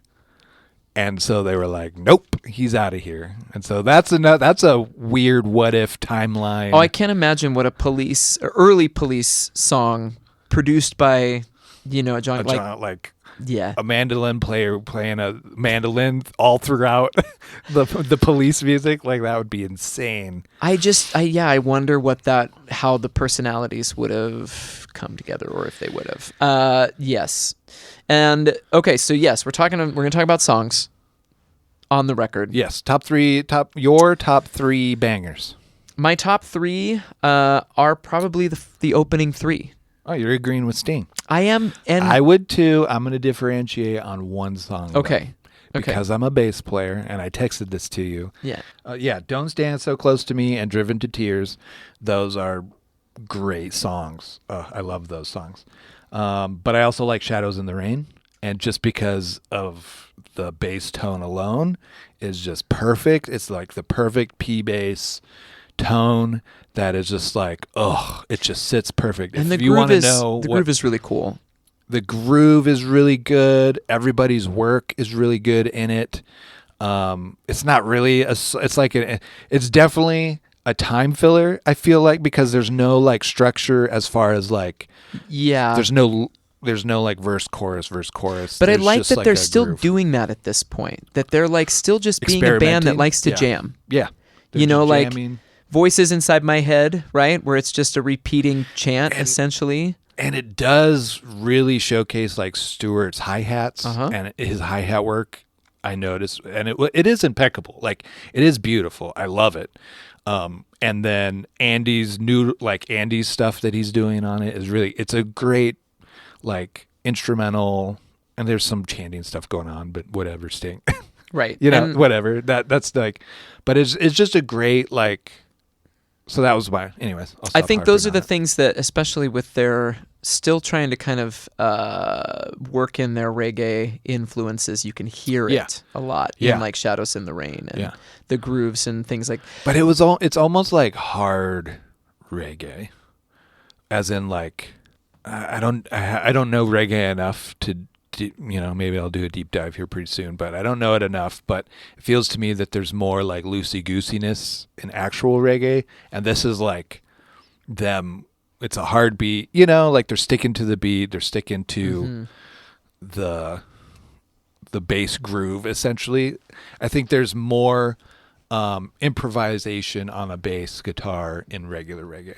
That kind of sums up my thought. Okay. And so this is like a hard groove. Okay. Does that kind of make sense? Not like metal hard, but like he sticks to the groove. There's not a lot of improvisation, which I like. Yeah. I think it's important to talk about the like combination of how really great the composition of Don't Stand So Close to Me is as a song, and also like how creepy the lyrical content is. The battling of that is, it captures it really well. I do think it's kind of hard when you look at it and kind of go, Sting he was an English teacher before he was a, full-time musician. Oh, sure. I don't think I like to believe there's no maybe real inspiration there. The song to me is such a great album opener because it begins with kind of like in the same way that you can hear on Roxanne, like they're kind of goofing around a little bit before the song starts, Yes, gotcha. Like apparently, I think the story for Roxanne, he like somebody sat on the piano and they just Sting's left it in. And then he laughed and then it started the song. Yeah. You have a bit of that here where you can kind of hear them like there's that kind of like guitar going ding, ding, ding, ding, ding, ding, like kind Sure. of just hinting at it. The groove kind of starts. There's that ominous kind of synthesizer sound, you know. Is this the first time they use a synth? Oh, is it? That's actually a good question. Should we look it up? Should we take right the now. time? I got it. I got it. You can keep talking about the composition. So, but I just think the way that it uses key changes, right, with like almost every section of the song, so that, you move into a different key for the chorus. It goes up to a different key where Sting uses his upper register as the story starts to kind of heat up and get more intense. These things all work really well for the content in the, like the story that's being told and the tension in it, right? And then, was it Walking on the Moon? That was the first time they used a synthesizer prominently was Walking on the Moon, which is why it's one of my favorite songs. That's their on their second album. However, it was on their third album that synthesizers became a more integral part of their sound. Yeah. Sting has denied multiple times that there's any autobiographical link to that song. What he said is more, he's like, when we were... Well, if you look at all his songwriting, and he says this, and I was like, oh yeah, he does, that he's a very character-driven he's a good storyteller. Songwriter. Yeah. And he's like, that's probably why people like his songs, because they can imagine these, either them being this type of character or the type of character where that you're he's writing about. Disgusted by their behavior or. Yeah. So there's a lot of songs like this in the 80s, though, where they're like gross. Yeah, no, it's they're really popular very songs. Questionable lyrical content, which is why in Starcourt we make Max sing all of those ones. We love you, Max. So yeah, and I think that just that song is such a perfect album opener, and just the hook of like "Don't Stand So Close to Me" could mean so many things, and yet in the context of what he's talking about in the song, like it just works so well. Yeah. So I love that about it. I also like just coming back to him starting to write politically minded songs, as like you see Peter Gabriel's doing the same thing as he's leaning into, conflict in the world. And it's kind of this theme that will play out a lot of like white musicians that, begin to try to incorporate world music and world issues into what they're writing. But, like Bombs Away, influenced by what's happening in Afghanistan at the time. Yep. And like bombs, literally being dropped Don't like the by song, the but West. yeah, I see. I think Bombs Away is a good song. Stuart Copeland wrote that I think the musical part of that song. Maybe why I don't like it. Not that I don't like, it's not that I don't like Stuart Copeland. It's just, the song is just, it's in between. It's not a dud or a banger. Yeah. And then you've got, again, like Driven to Tears was him literally looking at the state of the class differences in the world. Yeah. And he talked about he was watching something on TV about people starving and he's like, it was pretty, it wasn't like I was exaggerating it. That's what happened. I was like driven to tears by watching this and just felt like I needed to say something. And that's a great song. I love the groove, the chords, the build up in Driven to Tears. Yeah. And I've already talked about the way that it leads directly into, When the World's Running. And that's why I really like other songs later in the record. I think that the upbeat poppiness of like Canary in a Coal Mine is fun and shows, again, that like instinct for just writing a hook, or like kind of a hyper active because they pop had song. they had 4 weeks and they had to get it done. You got to get things written. Yeah, that song makes sense to me in that context of. But like those first 3 songs, do it. It's just like perfect. Yep. I will listen to those 3, even if I don't have time to get through the whole record. Like, I would put those on at any time and just. Which is probably why they're at the front. Yeah, I've said I think that it makes before, but and I think that it makes sense that to do is like the lead off of the B-side. Of album 2, yeah, B-side, because it's such a strong hook again, and sure. Let's talk about the. What are your least favorite songs? Behind My Camel sucks so bad. I'm so glad that's on my list. Number 1. Sorry, Andy. I skip it every time. We were singing your praises all throughout, but now this is Andy. It's his first full composition. This solo. is an anecdote that everybody, all 3 of the guys talk about, is that it was so bad Sting refused to play bass on it. Yep. And furthermore, everybody went out to lunch, but Sting stayed behind. He took the tape, the master tape, and he found it on the table. He took it out back and he buried it in the garden so they couldn't find it. And Andy had to re-record it. Mm-hmm. And I was like, man, I wonder if he changed it from that original version. And then the funny thing about it, is they end up winning a Grammy for that song. For Best Instrumental Performance. Which is insane to me. How does that even happen? When it's up against Rush and YYZ for that year, it was in 1983 Best Rock Instrumental. Are you kidding me? Was this 83? It was up for a Grammy in 1983. How was it that far removed from 1980s? No idea. That's interesting. No idea. I mean, since this category doesn't even exist anymore, right? Like, it's something bands else. don't Like do this anymore. the Grammys have been so like restructured and rehashed since then. And there's this guy, his name is Patrick Hicks. He's on all the social medias. Go find him. He's great, but he tells like music stories, like 5-10 minute stories. And he's on his Substack right now.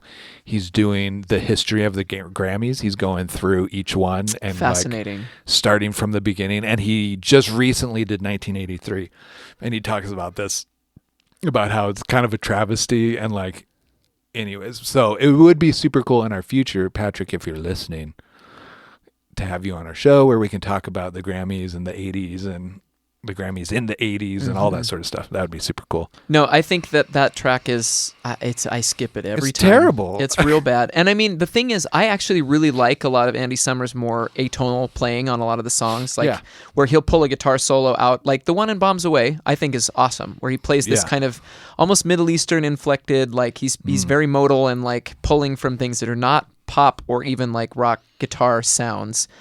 This track just is all that, and it's so unpleasant to listen to from the start that you're just like, I don't know how anybody made it through the first 10 seconds of this, because it's just so.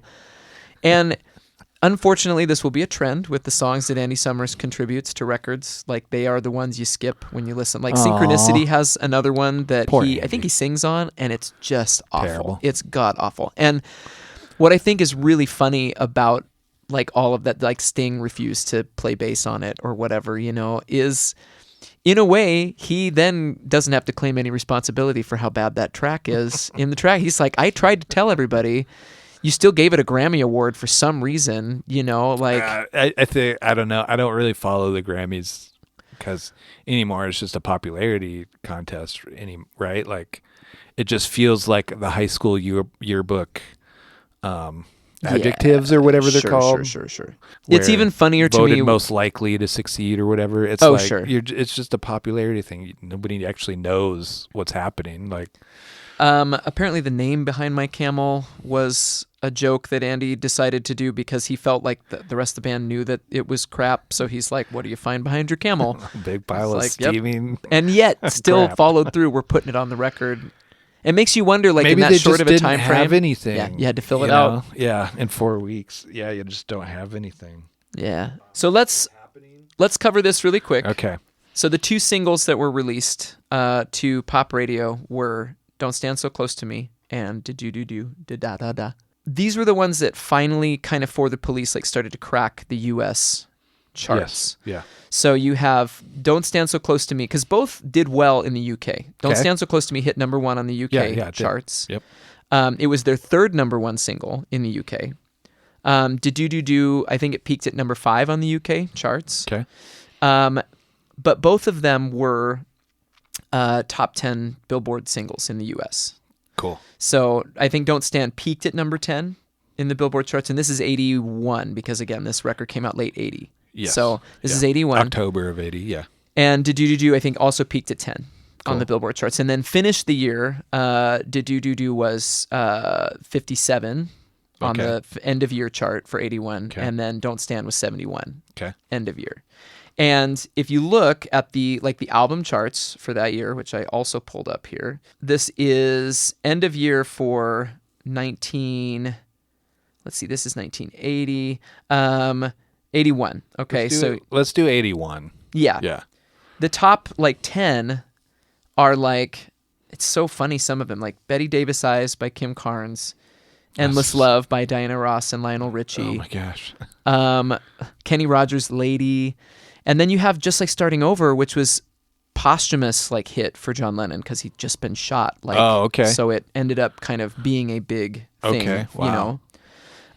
"Jesse's Girls," number 5. Kool and the Gang, Celebration. So the Hall & Oates, Kiss on My List. And then you have a couple like Dolly Parton, 9 to 5, and REO Speedwagon. Like some of these that there's a few of them you kind of go, well, obviously these are top 10 hits. Yeah. And then some that I'm like, I don't even, I don't even know. But the year end, like as far as like the album charts, for 81 on the Billboard 200, this album finished at number 9. Wow, that's respectable. That's really good. Yeah, it's really good considering the competition. Yep. Talking Heads came out with Remain in Light. David Bowie came out with Scary Monsters. The Clash, Sandinista, it was competing against that. So, and that's all right in their kind of like, It's in their same genre almost. Blondie, 80, Auto-American. The UK charts in 80, it finishes at number 2. Wow. So they really only had like 3 months. Kind of conquered their market in that time, which I think is also important to mention. And the other thing is, if you look at, I wanted to pull up this too. This is other sort of what you would consider to be like modern rock sort of albums and songs from that time. So the people that are sort of in their new wave modern rock, like that same milieu at the time, are like Adam Ant, U2, the Go-Go's, Duran Duran, Queen and David Bowie's Under Pressure is like right around this same time. Cool. Billy Idol, and then like the song that gets included in 81 in like the top list of a lot of these modern rock songs is Spirits in the Material World, which is from the record that they will release at the end of 81. So Ghost in the Machine comes out almost exactly a year after Zenyatta Mondatta. Yeah. And charts. Which is still incredible. Yeah. Output. Well, the work, we talked about how that pace of work, literally going like, 78, 79, 80, 81, and like churning out records with, again, songs, at least in their market, that are like number 1 singles. Sure. You're kind of poised for like needing a bit of a break at that point. Yep. But, Yeah. I think it's funny too that they've talked about the naming of their first 3 albums needing to kind of have some weird mystery to it, and sound exotic. We talked about that a little bit off mic. That like it was Miles, their brother, Stuart's brother, their that manager. named him. Their manager named him, and they were all names that were like made up pieces of real words with fake, fake. That sounded like they meant something, and it was mysterious all over the world. Because if you're French and it's Zenyatta Mondatta, you're like, ooh, that must mean something in somewhere else. But if you're an American, ooh, that must mean something in France, right. And it does. It piques your interest a little bit of like, oh, what does that mean? And it's the mysterious nature of the group and the police, even though their faces are on all the all the records. It's like. You get the 3 white guys with the bleached blonde hair. But to me, it's very similar in a way to like I remember the convention around naming emo albums in the early 2000s was like, if you could make the name of the album really long, like. And I think that's where my titling. Yeah, exactly. You're still, they're coming to you to name Bright Eyes albums, I think still, Yep. Okay, let's look at these are the candidates that I pulled up as worst songs in 81, like worst big hits. I love this. You have Sheena Easton with a song called When He Shines. Okay. You'd probably like. Never heard of it. Does anyone remember this song? Probably not. Andy Gibb, which was like the littlest brother of the Bee Gees that died like at the end of the 80s. Oh. I was gonna make a joke of him. So don't. It's sad. It's too sad. I'm not gonna make fun of him. Poor guy. Had a song called All I Have to Do Is Dream, but I think we have to give it to our heroes of bad songs at this time. 81 is the year that the Rolling Stones chart with Start Me Up. Oh. Which, I mean, the song, it's not bad as bad. Rolling Stones go, but like... it's a sliding scale when you're talking about the Stones. Yeah. So of all 3 of those, it has to go to Rolling Stones because automatic for me. I want to look at, really quick. We're going to have to do like Ryan versus the Rolling Stones like episode where I just dig into everything bad about them. I can't wait. Let's see. We're going to look up, these are the top 10 albums on the Billboard charts from 1981. Okay. Just because it's always fascinating to see. This is going to be so good. You're bringing me back up from the downer of the Rolling Stones. Exactly. Okay, so we want number 1 albums. I want to see end of year list is what I want. I've had my amp on this whole time. I don't think they picked it up. But is that what that was? Yeah. Top 100 albums. That's what I said we should bring, maybe in the future we'll bring like guitars so like we can go into little bits of the songs. I forgot. Or like I could go into bass lines. And here's the year-end list. And this is best-selling albums in 1981, the U.S., okay? Number 1 is REO Speedwagon's High Infidelity, which is bizarre to me. Okay. But weird. There you go. Then you I have... don't even think I've heard that song. So came out in 1980. That album, Okay. High Infidelity, came out in 1980. And then Double Fantasy by John Lennon and Yoko Ono, which again was like pushed very highly by, the widely publicized death of John Lennon. Yeah. Kenny Rogers' Greatest Hits is number 3. Already? It's right there. I forget that he's like he's a 70s guy, right? Or 60s? And then you get 60s and 70s, yeah. Christopher Cross's self-titled album. It's 1979. We're going to have to go into charting. that. We're going to have to go into that. Oh, the yacht rock thing will come. Because that's, yeah. But this is fascinating that album was released in 79 and is charting. Whatever happened to Christopher number Cross? 4 in 81. We'll have to do it when we get into this episode, yeah. Yeah. Pat Benatar, Crimes of Passion is number 5. Maybe we should track him down like the people who tracked down Richard Simmons, the workout guy. Yeah. And then find out he wasn't dead this whole time. He just wanted to be left alone. I retired. Poor guy. Leave me alone. Yeah. So what was the... Pat Benatar, Crimes of Passion is number 5. Okay. Styx, Paradise Theater is number 6. Okay. AC/DC's Back in Black is number 7. Are these albums? Or? These are albums. Oh, okay. Yep. Yeah. Hall & Oates' Voices is number 80. Or 1980. Number 8. In 1980. 80. Yeah. And then Police Zenyatta Mondatta is number 9. And we round out the top 10 with The River by Bruce Springsteen at number 10. Cool. And most of these were released in 80. I do think it's fascinating that Christopher Cross album was 79, but was like still chugging along. It's good. Yeah. It's crazy good. I mean, is it the origin of yacht rock? Is that it? Like, boy, I think you need to save it for the. I was going to say save it for you the need next another 3,000 words about Yep. the history of yacht rock. Ryan Ronson will make an appearance again. Does it also have political and classist roots? Ooh, probably. We'll find out. Yeah. Okay. Most stuff does. Here's the question that we like to ask at the end. Do you feel like listening to this record through now, do you feel like it still hits today in a way that feels, like important, influential, or does it feel like just a product of its time? For, we hashed it out. First 3 songs, yes. The rest of the album, take it or leave it. Okay. I brought out Shadows in the Rain specifically because that's like if anybody ever says to you, I want a P-bass tone, that's it. Yep. Like, it's perfect. Yep. It's beautiful. I'm going to say no, which is crazy. We're going to disagree a little bit here. Yeah, and that's okay. As an album over the whole, I'm going to say no. I said it before that the Police are like a singles band. And so I think maybe the time constraints were making it. And Sting has said, they've all said this, that like, yeah, there's stuff on the albums they don't like. And that's because they just didn't have time to work them out. Yep. And I'm agreeing with that. I think when we do Ghost of the Machine and Synchronicity, I think I'll probably say yes to that question, but we'll come to that time when we get to those albums. So I'm gonna say no. I wasn't like blown away by this album. See, it's interesting compared to Sports. No exclamation point if you're gonna get the tattoo. Yes. When I think about this album, like I said, I have a lot of nostalgia around it because it was one of the first that I really discovered and dug into of theirs that I really liked a lot of it. I'm going to agree that I think as like a whole, right? Like from front to back, like as a record, I think it has extreme highs and extreme lows. Yeah. One in particular. But I do think like the 2 singles that that were hits obviously are big breakthrough hits for them. I think they're both great singles.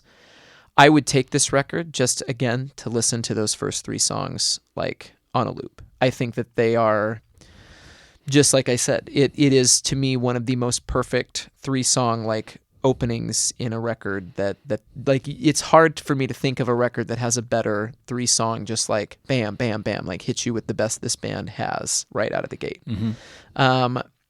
And even the stuff that's filler, like I said, I think songs like Canary in a Coal Mine, Man in a Suitcase are fine. Sure. They're kind of forgettable in a way, but Yeah. they show Sting's like songwriting chops and kind of where he's headed. Yeah. I do think I learned doing research for this episode that Every Little Thing She Does Is Magic actually predates all of this stuff, that he was working on that song like back when the band first like was recording for their first couple records. I didn't know that. Just saving it in the back pocket. So like Sting has these chops just latent, like waiting to come out as a songwriter and find the right outlet for it. And I guess the other thing that I will say about this is like is it a product of its time? I think that the influence that the sound of this record had, not just on the rest of this decade, but like I said, you go back and listen to early 2000s, like what they were calling like either dance rock or disco punk or like those kinds of sounds.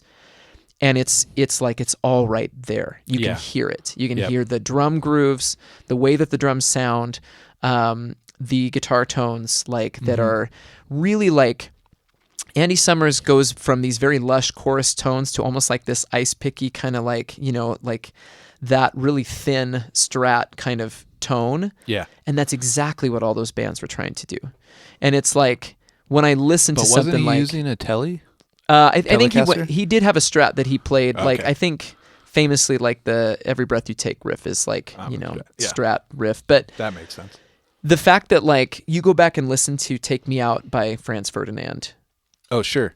And you can just hear like so much of like that influence coming from right here. Yeah. And in a way, like I think the Police will make better music in a way going forward, or at least better singles. But like this kind of kicks the door open for like, this is what this kind of music in the 80s is going to sound like. Yeah.